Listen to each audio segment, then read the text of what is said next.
Dale Earnhardt Jr. joined Hendrick Motorsports in 2008 and had a fairly decent season in the Cup Series as he snapped a 76-race winless streak by winning at Michigan and qualified for the playoffs. With this momentum, surely 2009 would be even greater. Troubles. Big Menard and Jr. and Biffle. Right there. He's taking there. You got one slide in the grass. 88's torn up big time. And Bobby Labonte against the wall. Bobby Labonte's car crashed the 16 for the second time. On the 98's getting a little loose already. He's fishtailing.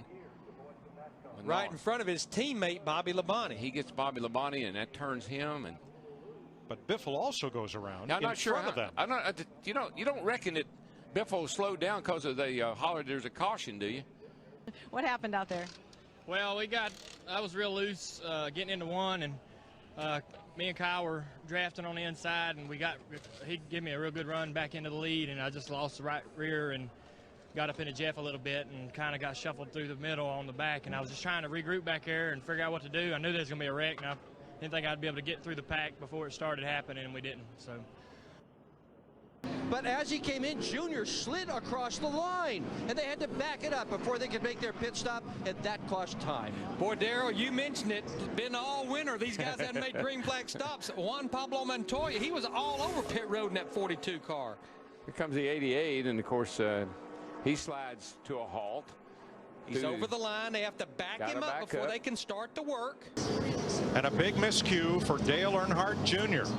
He is pitted just past the start-finish line. It appears he could not get into his pit and will have to go around and come back in for service. And he will have to come back in. And there you see Peels off in the 3rd position, coming down the pit road, following Kyle Busch in the 18 car. Now he should be about 10 pits away right there.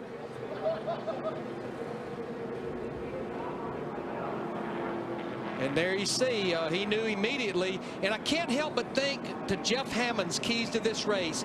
Don't beat yourself, especially on pit road. You know, I don't understand this. He's had trouble in the pits in the qualifying race, had trouble in the pits today. I'm not sure what's going on. They counted Junior down. He is parked in his pit. The right front tire is over the line. Steve. Now they're going to hold that 88 car. They are. Because they went ahead and made the pit stop at that right front tire on the line. Second mistake of the day for that group. And about the 4th this week. The line is out of bounds. The right rear is the only tire allowed to be on or over the line. Here's Junior coming in, and he's way outside where the signboard was. And you see the official motioning, you're not in the box. So you will sit there and serve a penalty. One lap. Yikes. And all of those cars are cars that had made green flag stops prior to that caution.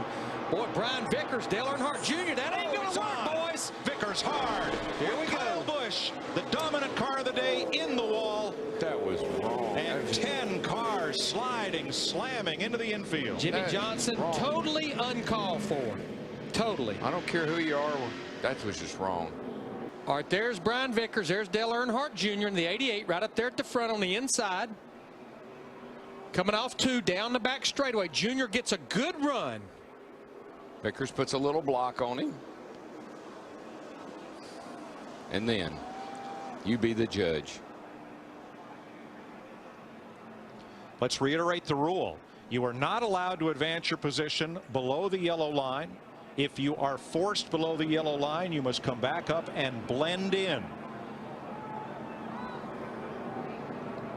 Vickers puts the block on him, and then Junior just turns right back into the racetrack, right in the left rear, Brian Vickers. Saw a similar situation like that yesterday in the nationwide race. Dick Berggren drafting Dale Earnhardt Jr. Well, I'm trying to keep up with him going down pit road. Junior, what happened out there with you and Vickers? I got a run on him, and he saw me coming. I had a big old run on him, and I went to the inside. I didn't try to make no late move and try to, you know, make some surprise or anything. I just kind of eased on over, and he went to block me and hit me in the fender and sent us both off to sent me down toward the grass. And trying to recover my car, I got back into him coming back up the racetrack. But I don't hate it, you know, for him, but everybody else got wrecked. Was that accidental? Yeah, it was accidental. I wouldn't want to wreck the field. I mean, he drove me down almost into the grass. I was just trying to get back up on the racetrack. And Jeff Burton and you had conversation. What was that about? Well, I was trying to get my lap back, and I made it 3 wide, put him in the middle sometime or another on a restart, and he got shuffled back toward the back and wrecked, and he was upset at me for making it 3 wide, and I should have worked with him, all that. But it's rain's coming, time to try to win the race. You know what I mean? Try to get back on the lead lap. And we had a pit stop where our right front tire, I was told, was only 1 inch on the line, and I got penalized a lap for that. I don't feel like that's a fair trade, but maybe it's time we reevaluate that rule. And so I had to run hard. And, Vickers could have just held his ground. I had a great run. I was a lap car anyways. I wasn't battling for the lead, but he drove us down into the grass almost, and I didn't have much control over my car after that. And early in the race, you missed your pit entirely. What happened there? To me, look, if you look down this pit road, my sign's pink, and every other sign is pink. So, I mean, it's hard to see. There's one. They're all about the same color. So, everybody says, all right, I'm going to make mine yellow this week, and then 2 weeks later, everybody's yellow. So, we just got to figure out. I was under a lot of pressure, too. I spent a lot of pressure on myself trying to get up in there and lead lap and all that. And I just wasn't thinking good enough, man. I can't really blame it on anybody but myself. Okay, thank you very much. Matt, what are they doing to Dale Jr.'s car? Mike, back in again. The last stop, they used a temperature gun trying to see which cylinder was cold. They couldn't figure it out because it was all the same temperature. This time in, they used a crayon, like the tire specialists used to mark the tires, because that way they could see which cylinder was melting the crayon and which cylinder they've lost, which didn't. Well, you can hear it's not running right. Jeff can explain. And while we were away, Dale Earnhardt Jr. took his car to the garage with engine trouble, unable to maintain NASCAR's minimum speed. Now, I know that didn't look like a big, well, he didn't hit it that hard. Folks, just remember what we've said all night. Going 200 mile an hour going off in that corner. Here's another guy that's in the garage area right now because of an engine-related situation, Dale Earnhardt Jr. and that number 88 Hendrick rider. And frustrated in Fontana for Jr. Again, in February, he had engine problems, finished 40th in the 2007 and 09 February races here. So the engine, in fact, didn't Greg Biffle last February? He was the leader much of the race, and he also had engine problems and wound up 42nd, led 168 laps a couple of years ago here in February. Krista. In the garage with Dale Earnhardt Jr., he was talking with crew chief Tony Erie Jr., director of competition, Doug Dukart, your engine guy, Scott Maxim. 200 cars up front, 200 cars in the garage. What happened? Well, I think we broke something in the valve train, probably a spring first. But we had a great car. We never have engine trouble. This is the first time I've really had any.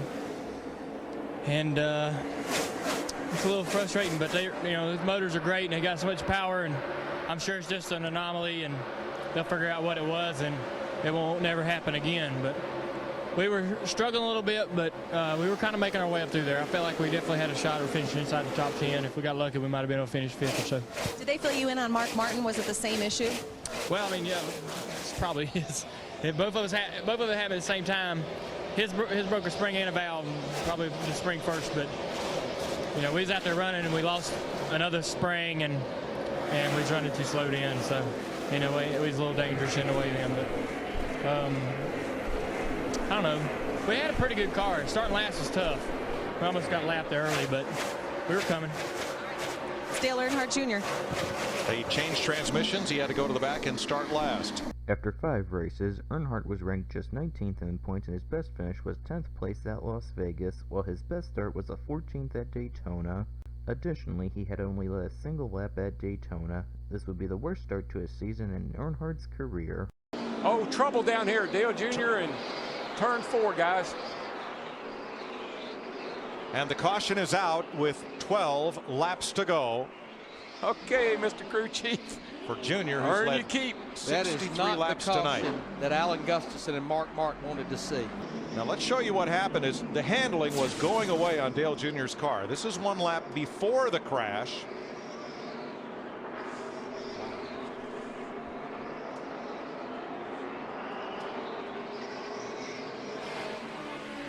And this is onboard Dale Jr.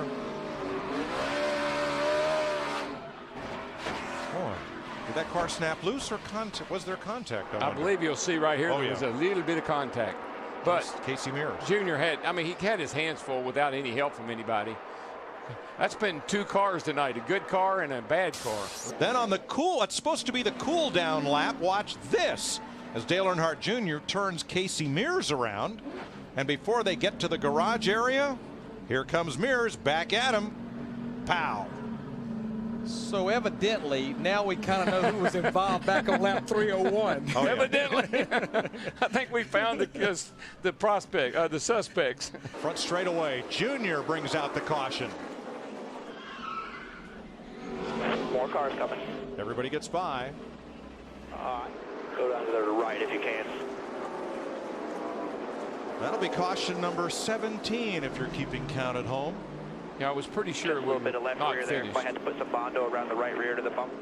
Well, Larry, that's good news for the drivers that stayed out and were hoping for a fuel mileage run, like Brad Keselowski and Ryan Newman.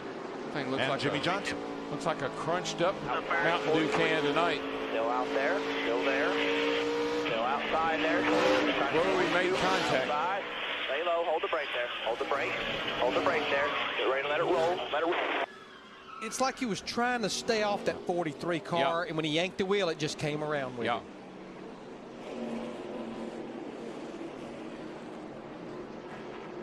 10 races into the season, and Earnhardt improved his best finish to a second at Talladega, but he was only 18th in points, and he still had not qualified for a race in the top 10. Crash on the racetrack on the backstretch. Big problems going down towards turn number 3. A lot of cars involved. Rudiman is in that. Gilliland is in there. Boyer. You see the 43 of Sorensen, the 83 of Vickers. There's Rudiman. Dale Jr. caught up in it as well. Smoke just pouring out of the 88. And this is, you know, we talk about this racetrack all the time. The big accidents at Daytona happen almost always in the middle of the backstretch. Guys jockeying for position, inside, outside, and you just don't clear somebody or you clip somebody and you force somebody into a wall, and then it's a chain reaction because you got no place to go and you can't see. Reed Sorensen in the 43. Here they are in a straight line.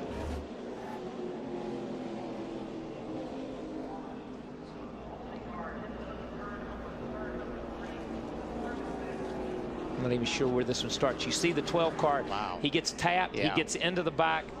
It's like Casey gets in the back of him. Yeah, and that's what happens with these cars sometimes. If you're not dead straight when you're hitting the guy in front of you bump drafting, you're going to turn them straight into the wall. And you saw the 00 turn to the outside. Well, obviously he got hit in the back and turned the opposite way by somebody. Now look at that. You can see nothing. From where we were sitting right there, you can see from there, you could see nothing back all the way to turn 2. Yeah, Casey definitely got into the 12, didn't he? Watch Rudiman in the 00 come around.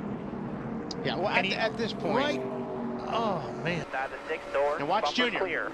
He can't do nothing. He's holding it straight. Come on, go high, runs into somebody. There's nothing you can do about it. Most of it's luck if you get through one of these wrecks. And that's why Wally and I said earlier, there is no safe place in this pack. There is no safe place at the back. There is no safe place at the front. Dale Earnhardt Jr. involved in that big wreck, Matt. Well, the National Guard guys are working on the race car. Always a great place for Dale Earnhardt Jr. What took place, Junior, from your vantage point? I couldn't really tell. You know, a couple guys got together, and I just tried to say hi, and the 00 was crossed up, and we got together with him pretty hard and tore the upper A-frame mount off the chassis. So the car's tore up too bad to get back out there, but we just got it driving good. You know, it just freed it up enough to where it could go up through there. We was just trying to get around them. Everybody was in the way at that point, and we was just picking them off one at a time, moving to the front. So it's a tough race for us. All right, thank you, Junior. Thank you. At the halfway point of the season, Earnhardt had dropped back to 21st in points. Notably, he had not scored a top 10 finish since his runner-up finish at Talladega. Additionally, Earnhardt's best start was an 11th at Talladega. Oh, something's wrong with Junior. And the big plume of smoke. Oh, man. Careful getting on the brake. Careful getting on the brake. Blown engine for Junior. That's too bad. He had a great run going. And a huge break for the 42 car as well, as Junior now coasts down pit road. Probably with engine. Go to the garage. Yeah, I think it's my fault. He said he thinks it's his fault. It could have been on that round of green flag stops. He could have missed a gear or over-revved it at some point. You can see stuff coming out of the back of that car. That gun. I might have flipped the clutch or something then. Having such a good run here. Tore the clutch out of it. It wouldn't rev up though, so I don't think that's it. It's almost similar to what we saw Denny Hamlin, the problem he had coming off of this concrete. That will break a lot of parts. The 88 car having an engine issue, just erupts in a plume of smoke. He has gone back to the garage area. And that there stands Dale Earnhardt Jr., Lance McGrew to his right, the crew chief, as they discuss what happened internally in the car after that pit stop just a moment ago. I think still a promising day for those guys. They had a brand new race car here. They ran a lot better than what they've been running. So I would, even though they're not going to get the finish, they have to be pretty pleased with what they saw. So if we can figure out what may have happened, let's go back to our Craftsman Tech Garage and Tim Brewer. Thanks, Jerry. Coming into pit road, if he downshifted it early, it may have broke the valve spring then. But when we go to their engine animation, we've got a engine description right here of when a valve spring actually breaks, it puts the valve out of timing with a piston. And what's going to eventually happen, it's going to come in, and my touch screen, when the valve gets out of timing, it's actually going to hit the piston, bending the thing, and when you're turning excessive RPMs, it's going to be catastrophic, because when the valve drops down on the piston, your day's basically over. Well, that explains it very simply, and it can be over instantly. And we just saw that big puff and a plume of smoke, and they still have kept pit road closed because of trying to clean up all the debris, all the fluid up at the north end of the racetrack. What a good run Dale Earnhardt Jr. Was having. Let's go down, and Jamie's caught up with Dale Earnhardt Jr. And he's been debriefing back here. Junior, right after the puff of smoke, we heard you come on the radio and say, I think that was my fault. How so? Well, just the motor broke coming out of the pits under acceleration, so that I just assumed that the motor broke in first gear leaving the pit stall.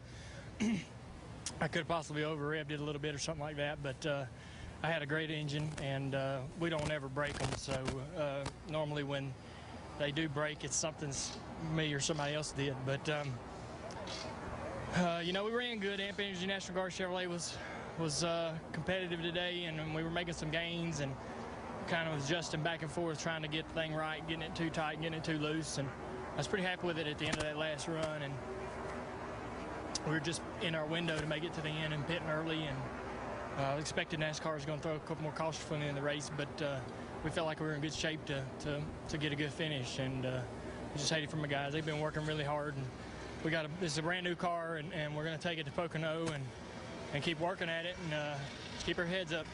This team came in optimistic. As he said, it's a new car, and Lance McGrew built this car, so they have a lot of hope for next week in Pocono. Doc? We have a crash on the track. Oh, hard, Dale Jr. Hard lick for Junior. And he is head first into the tire barrier, all the way across the gravel. We're done. Reed Sorensen involved in this wreck. Yeah, this is going to bring the caution out. Man, Junior, he stuffed that thing in the tires. See if I can get out of here. See the steering wheel coming off the 88. Yeah, he's got the wind in that down to show the safety crews that he is okay. That car's not okay. I lost the brakes. Lost the brakes. Oh, okay. Yeah. You can see right here. This. That's what got Sorensen in trouble. Oh, yeah, Sorensen just a victim here. And even all that sand and gravel can't slow a car down. They slowed it down. That's the key thing. That's right. It didn't keep it from hitting the wall, but definitely knocked a lot of speed off here. This could have been a really bad crash for Dale Jr. had it not been for this area. This is what NASCAR and Watkins Glen have done to make it safer in this area. We just got taken out, guys. Just got taken out by the 88. Yeah, well, it wasn't intentional. He just didn't have any way of slowing his car down. Reed Sorensen, wrong spot at the wrong time. That's Keith Barnwell, the spotter for the 43, and all he saw was 88 dive inside, and all of a sudden they're crashed. He didn't know why. And Dale Jr. had just hustled that car back up into 24th position after being on pit road, and wow, just no brakes. And DJ, I mean, there's not much more you can do, I mean, with regard to coming in there at that speed. Well, it's just, you try to make a terribly bad situation as good as you possibly can. As you can see, Reed Sorensen here, he's rolling. He's trying to drive around this gravel pit, get himself back on the racetrack. He's going to be able to do that now as he goes through the mud. See Junior trying to run over there and tell him maybe didn't mean to, guy, just ran out of brakes. Well, the previous caution flag came out because of a hard impact between the 43 and 88, and Dale Earnhardt Jr. head on into the wall. Let's visit with him. Shannon.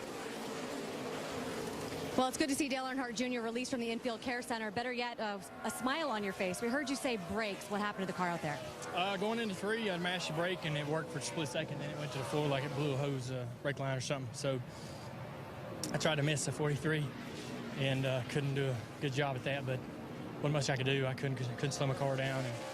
And, you know, the Honda's device and all the gravel trap slowed the car down a little bit, and the tire barrier worked great. And hopefully, you know, the car's not too bad, but just real bad luck. We had some real bad luck. Dale, we know that this is a heavy braking track. Did you guys have any brake problems during practices this weekend? Well, I didn't have any problems with the Amp Energy Chevrolet all weekend. The last couple laps I was fading, the brakes were fading, but so I let the 71 and 98 pass, and then they broke, so something was going on with them. All right, good to see Dale Earnhardt Jr. released from the Infield Care Center. Guys? Indeed, hard lick, and good to see that he is indeed okay. Not surprisingly, considering the way his season had been going, Earnhardt failed to qualify for the playoffs. However, there is nothing that says he could not pull off some good results before the end of the year. Junior into the... Dale Earnhardt Jr. in the wall. Hold the brake there, guys. I'm coming. Hold the brake. He was running in 4th position. The car got high off. One bar Rudiment. Yeah, I noticed he really couldn't get through turns 1 and 2 as good as he wanted, and I'm thinking maybe he got hit up here. He's got in the middle of 3. Yeah, he got very high coming off turn 2 on the restart, and they backed up behind him, and then going down the backstretch and went into 3, and the thing just went sideways on him. And that's unfortunate. They had such a good day. Yeah, that's pretty bad. Now, they need a good day, and they had one going today for sure. Man, that's unfortunate. Mark Martin hated to see that too, because he had cleared himself. He chose the right lane. Radiator's knocked out of it. See if we can see what happened to the 88 car.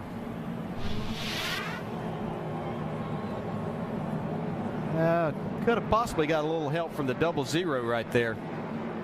Got there kind of late from that angle.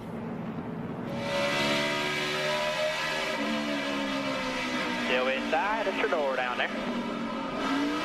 Lock it tight. Oh, yeah. Okay, It looked like Rudiment got loose going into that corner on the inside of the 88. We got turned by 00. Hold the brake there, guys. I'm coming. See, Hold the brake. A lot going on there. You saw the smoke coming off the 11 from locking the wheels up. And you see them all jammed up, and Rudiment gets into the left rear. There's definitely some contact there. Now.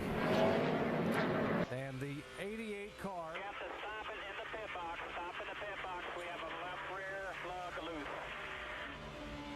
They had black flag Dale Earnhardt Jr.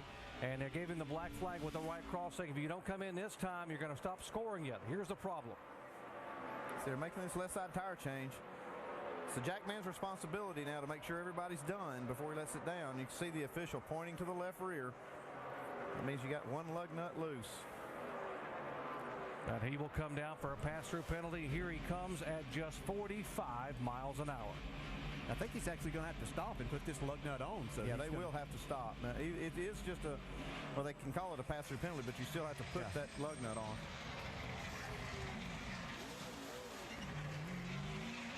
No power for the 88 car, just coasting down pit road. Dale Earnhardt Jr. headed to his pits. Man, you hate seeing that hood go up, especially if you're Jimmy Johnson and Mark Martin. Yeah, and what started out as such a promising day. Came off. Belts off the oil pump. Belts off the oil pump. Yeah, that's probably good news for the rest of the competitors that run these engines. Something probably knocked that belt off. It's not something that would necessarily affect the other teammates. Still bad news for Junior. Yeah, he had led 41 laps today, folks, and came down pit road on what seemed to be a routine pit stop. They left a lug nut off the left rear. He had to come back in and lost a lap, and has been planning to play catch-up ever since. We're done. So Junior will head to the garage area. Here comes Biffle. Let's talk to Dale Earnhardt Jr. Jamie. Well, Dale Jr. starts on the front road, led 41 laps, and then we see the belt falls off, you lose power. Junior, how do you describe today? Just frustrating. You know, we had a fast car, and we left the lug nut off on that one pit stop and lost a lap there, and then we pitted, and caution come out, lost another lap there. So we were just 2 laps down the whole day. We had a fast enough car to finish in the top 12, I think. Right there at the end of the run there, we was as good as a leader, but they had us by quite a bit the first 30 laps of the run, but we just needed track position. We had a top 10 car maybe. These Hendrick guys are out here scratching their heads, guys. They still don't know what led to the power outage. Sat on the front row, his best qualifying effort in over a year, and led laps, and just couldn't quite pull it off. Had that problem on pit road, and now you saw the frustration in Dale Earnhardt Jr. as he walked away. Oh, trouble! Sideways down across the racetrack. I know Marcus Ambrose is involved in that. Elliott Sadler, Reed Sorensen. Allmendinger is there, the 31 of Jeff Burton, who was having such a good run. Dale Earnhardt Jr. Man, a lot of cars torn up here. These guys were 4 wide just going across the start-finish line. You had to think something was going to happen. You can see they're at least 4 wide here, but it looks like first contact looked to me like it was Elliott Sadler into the back of Junior. Yes, I was going to say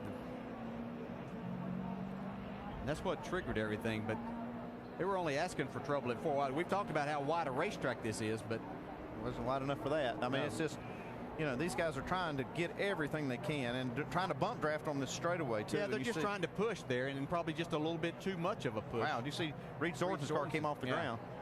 47 car back and forth, bucking like a Bronco on left tires and right side tires. A really bad wreck for Richard Petty Motorsports. Every one of his cars. Right there, all 4 of them involved. Yeah. 3 of them piled up in a pile there for a while.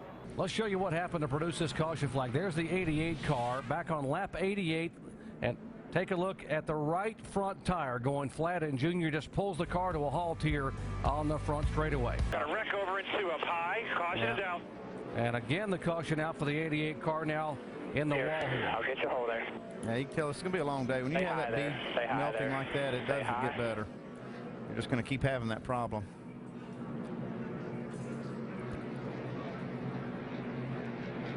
Lance McGrew and the guys that are looking after, they thought they would have such a good run here today, and Dale Earnhardt Jr. had led the most laps twice in the last 5 races here. Now he's brought out 2 consecutive caution flags for issues with the right front tire. There it goes. You see right off the corner. Man. Hit the wall pretty hard there. He's just trying to stay out of the way of the other traffic. Yeah, right in front of Jimmy Johnson. Yeah, I've been watching him. He was in some traffic, and it was like he was trying his best not to abuse the car and the tires and the brakes as he was easing off some going into the corner. But they have some kind of problem there that's being created with their setup or the driving style here. He was the last car on the lead lap and would have gotten the free pass, but because he was the one that brought the caution flag out, there will be no free pass. And now you see the damages on the right side of what was a brand new Chevrolet they had brought here to Martinsville. What a frustrating day it can be here when you have a problem like this.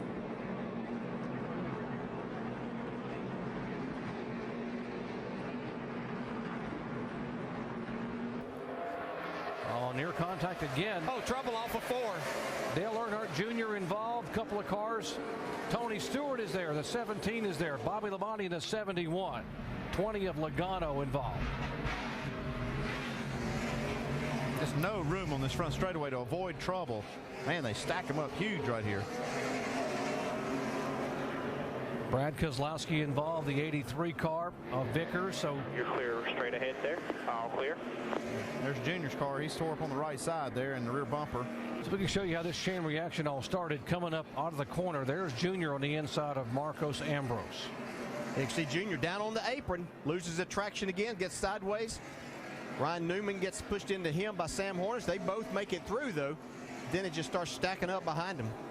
See Casey Mears just sliding his way through there.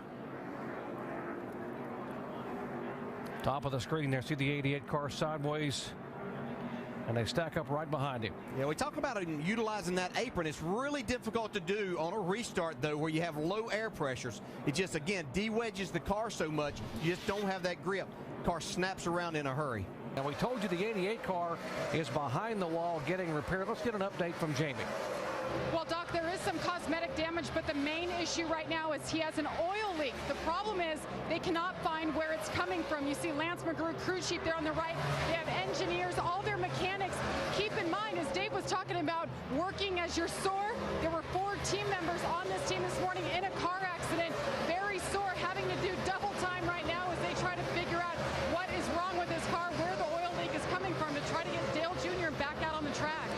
Yeah, I'm not sure that oil leak is from the accident. I think we saw some smoke out of this car earlier, and it could have actually even had something to do with him spinning the car coming off the corner. That oil leak was getting oil on the tires. So I don't think, without the damage I saw, they wouldn't have put him behind the wall, and that oil leak, I think, was from before.